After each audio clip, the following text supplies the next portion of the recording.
Hello everyone, welcome back to my channel. So आज हम करेंगे क्लास नाइन्थ का चैप्टर फिफ्थ चैप्टर का नाम है Euclid's geometry.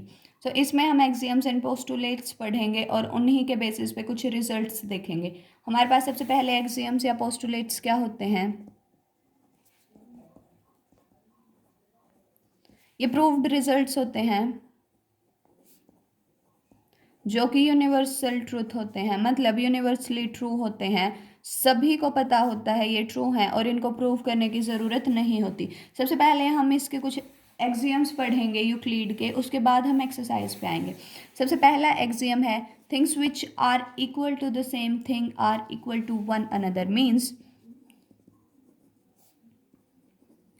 Which are equal to the same thing are equal to one another.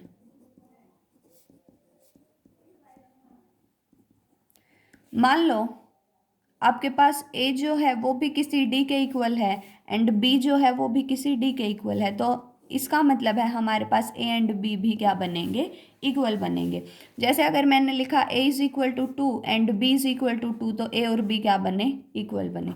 तो ये हमारे पास फर्स्ट एग्जाम। सेकंड एग्जाम है if equals are added to equals wholes are equal. जैसे मान लो दो नंबर इक्वल हैं, उसमें हमने दोनों साइड सेम नंबर ऐड किया, तो हमारे पास ये भी क्या बनेगा, इक्वल बनेगा। ये सभी को पता है, मैथ्स में ये ट्रू होता है, इसलिए इनको प्रूव करने की ज़रूरत नहीं होती, सिर्फ इनको हम एक्सियम्स बोलते हैं। थर्ड हमारे पास होता है अगर हम कोई भी सेम टर्म दोनों साइड सब्ट्रैक्ट कर दें इक्वल्स में से, तो हमारे पास रिजल्ट क्या आएगा, इक्वल आएगा। नेक्स्ट हमारे पास होता है things which coincide with each other are equal to one another, मतलब ए हमारे पास ए के बराबर, बी हमारे पास बी के बराबर, जो एक दूसरे के साथ कोइंसाइड करें वो इक्वल होंगी। नेक्स्ट हमारे पास है whole is greater than part, मतलब कोई भी बड़ा हिस्सा है, सॉरी कोई भी बड़ी चीज़ है, अगर उसका हम कोई छोटा पार्ट कंसिडर करें तो ये पूरा का पूरा हिस्सा हमेशा इससे बड़ा होगा। So whole is greater than part.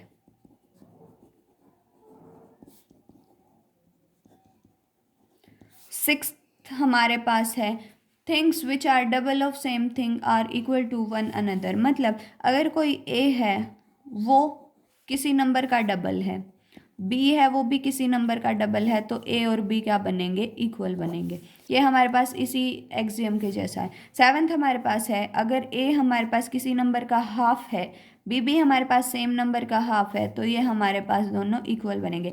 ये हमेशा ट्रू होती हैं चीज़ें, इसलिए इनको प्रूफ नहीं करते। अब एक्सरसाइज पे आते हैं। एक्सरसाइज में हमारा फर्स्ट क्वेश्चन है which of the following statements are true and which are false, give reason.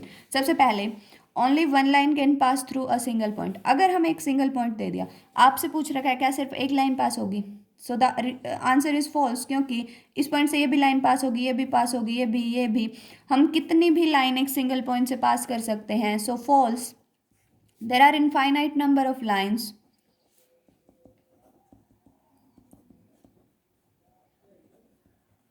which pass through a single point.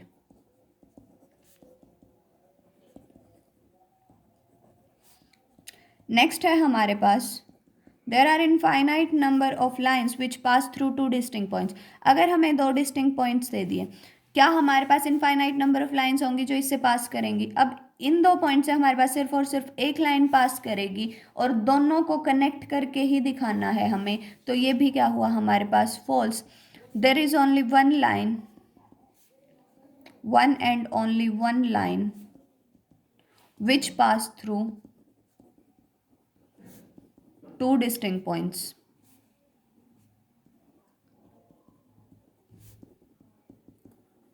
Next है हमारे पास a terminated line can be produced indefinitely on both sides.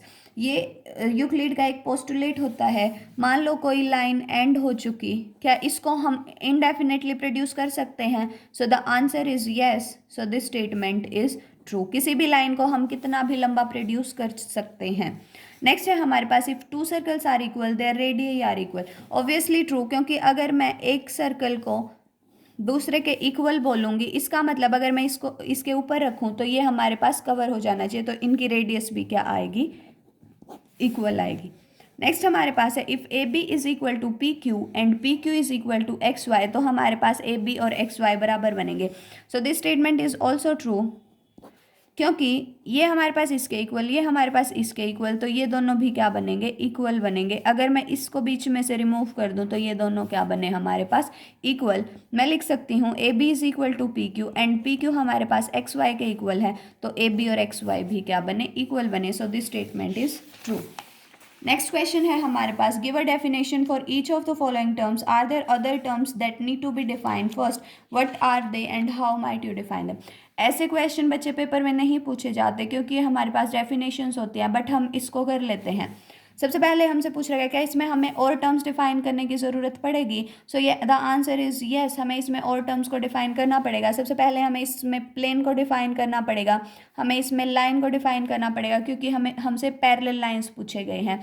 हमें इसमें point को define करना पड़ेगा। Point हमारे पास एक डायमेंशनलेस क्वांटिटी होती है जिसकी ना तो हमारे पास लेंथ होती ना हमारे पास ब्रेड्थ होती, सिर्फ एक डॉट होता है जिसको हम किसी भी प्लेन में लिखेंगे। लाइन हमारे पास क्या होती है, जब मैं किन्हीं भी दो पॉइंट्स को ज्वाइन कर दूं तो मेरे पास वो एक लाइन बन के आती है। प्लेन हमारे पास क्या होता है, दो लाइन के इंटरसेक्शन से जो भी हमारे पास एरिया बनेगा उसको हम प्लेन बोलेंगे। सबसे पहले देखो पैरेलल लाइंस, पैरेलल लाइन की डेफिनेशन क्या होती है, हमारे पास दो लाइंस जिनका हर पॉइंट पे डिस्टेंस सेम हो। So parallel lines are the lines which has equal perpendicular distance at each point.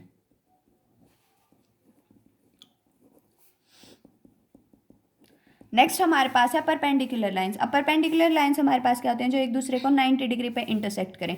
So the lines which intersect each other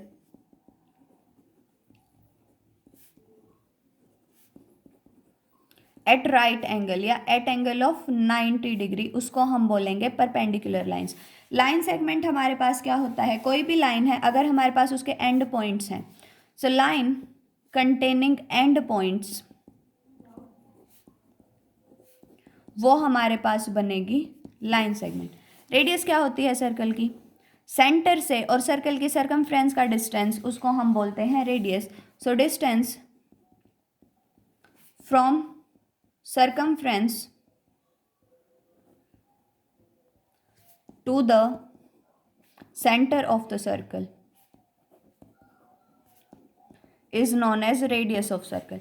next है हमारे पास स्क्वायर। स्क्वायर हमारे पास ऐसा quadrilateral which has all sides and all angles equal.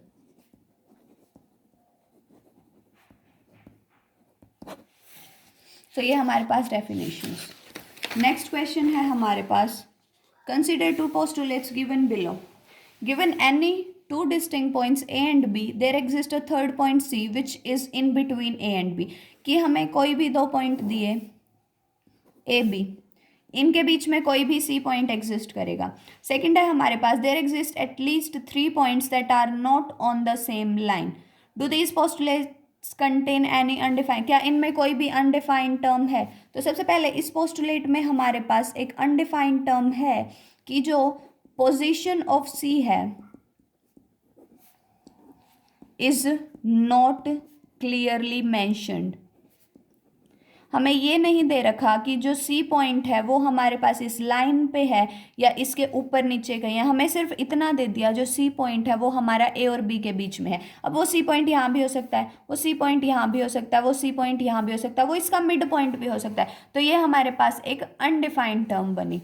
Next हमारे पास, there exist at least 3 points that are not on the same line. ये हमारे पास कोई sense नहीं बनाएगा। ऑब्वियसली हमारे पास 3 ऐसे पॉइंट एग्जिस्ट कर जाएंगे जो कि सेम लाइन पे ना हो। तो ये ए बी सेम लाइन पे हैं और ऐसे भी पॉइंट एग्जिस्ट करेंगे। अब देखो फिर से मैं बना सकती हूँ ए सी सेम उस पे है लाइन पे पर बी नहीं है, तो ये भी हमारे पास अनडिफाइंड टर्म होगी। Do they follow from Euclid's postulates, so no, ये हमारे पास यूक्लिड का कोई भी पोस्टुलेट फॉलो नहीं करते, बट ये हमारे पास एक्सियम्स को फॉलो करते हैं।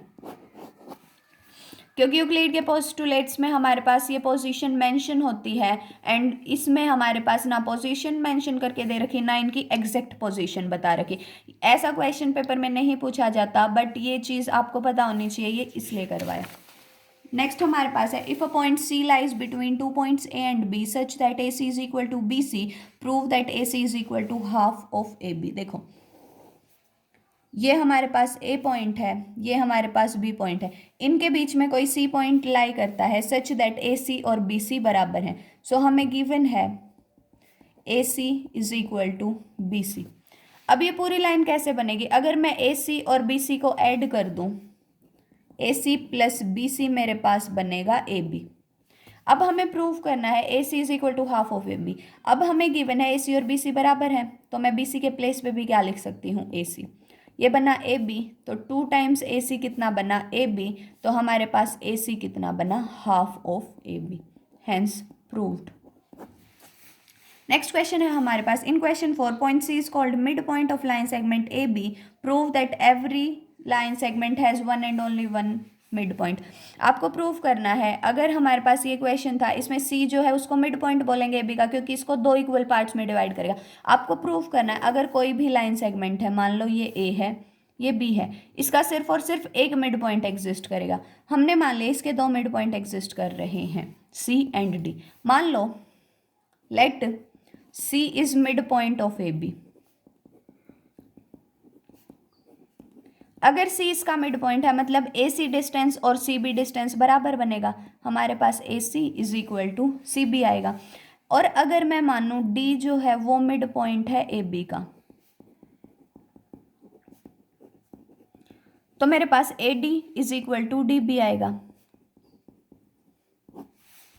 अब हमें सी और ये प्रूफ करना है सी और डी पॉइंट सेम है, तो क्या करेंगे, मेरे पास अगर मैं इसका यूज़ करूं तो मैं लिख सकती हूँ ए सी और सी बी का जो कॉम्बिनेशन है वो क्या बनाएगा, ए बी बनाएगा। ए सी और सी बी बराबर हैं तो मैं कोई सा भी लिख सकती हूँ, मतलब मैं सी बी को ए सी भी लिख सकती हूँ और ए सी को सी बी भी। तो अगर मैं लिखूँ A C plus A C is equal to A B, तो यहाँ से मेरे पास आएगा ए बी जो है वो 2 ए सी के बराबर है। अब अगर मैं यहाँ से देखूँ तो इन दोनों का सम भी कितना बनेगा, ए बी बनेगा, और ये दोनों बराबर हैं तो मैं लिख सकती हूँ A D plus A D जो है वो ए बी बनेगा, यानी 2 टाइम्स ए डी क्या बना, ए बी।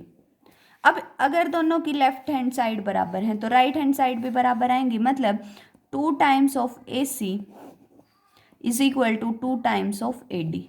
अब ये कैंसिल आउट, हमारे पास आया A C distance and A D distance बराबर है। अब ए सी और ए डी डिस्टेंस कब बराबर हो सकते हैं, जब हमारे पास C and D same point हो, implies C and D are same points. तो हमारे पास प्रूफ हो गया कि line segment has one and only one mid point, hence proved. Next question है हमारे पास इस फिगर में ए सी और बी डी बराबर हैं, आपको प्रूव करना है A B is equal to C D, मतलब ये डिस्टेंस और ये डिस्टेंस बराबर है। हमें गिवन है कि A C is equal to B D, हमें प्रूव करना है to prove A B is equal to C D.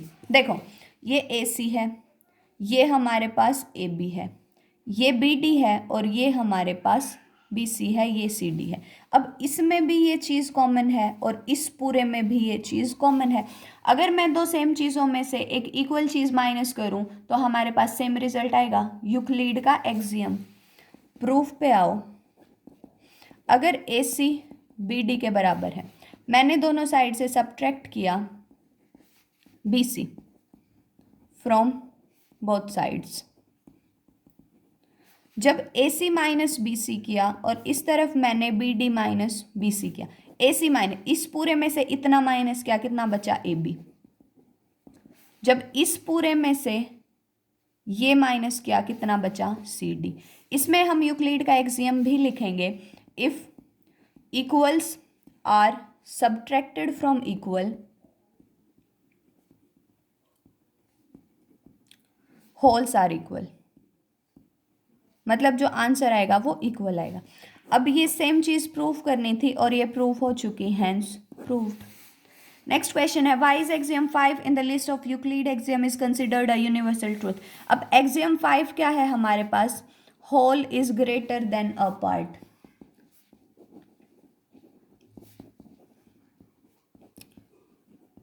इसको यूनिवर्सल ट्रूथ क्यों बोलते हैं? क्योंकि ये सबके लिए ट्रू है, और जो चीज़ सबके लिए ट्रू हो उसको हम यूनिवर्सल ट्रूथ बोलेंगे, because this is true for everyone and in each case, that's why it is called universal truth. इसी के साथ हमारा क्लास 9th का 5th चैप्टर खत्म होता है। नेक्स्ट वीडियो में हम मिलेंगे चैप्टर 6 के साथ। तब तक के लिए like share and subscribe my channel. Thank you so much.